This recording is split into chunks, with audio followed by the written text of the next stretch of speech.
One senior Jamaica Defense Force JDF officer is urging Jamaicans not to have unreasonable expectations of the zones of special operations, ZOSOs, in Mount Salem, St. James and Denham Town, West Kingston.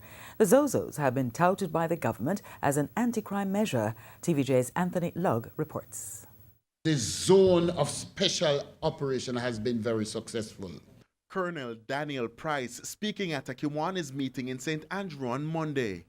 But while Colonel Price believes ZOSO is working, others think differently. In Denham Town, where a ZOSO was declared late last year, at least 2 persons have been killed following reports some soldiers had been pulled out of the area.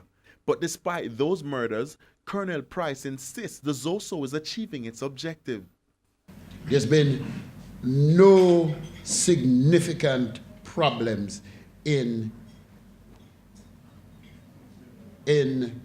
Mount Salem. The mayhem that preceded the declaration of Denham Town as a zone, compared to what happens now, is cheese and chalk. When pressed about the timing of the recent shooting and the presence of the security forces, he had this to say. You cannot have a member of the security force at every door, every street corner, in everybody's pocket to prevent murder. Murder takes place in the mind of the individual first. And while many Jamaicans question the effectiveness of ZOSO and residents of Denham Town call for increased military presence, Colonel Price argued that getting that request may take some time.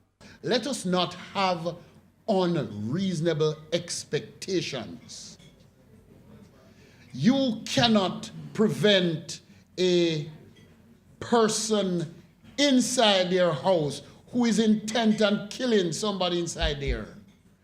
It might not be a gun. They just take up a knife or use their bare hands and kill. Anthony Lugg, TVJ News.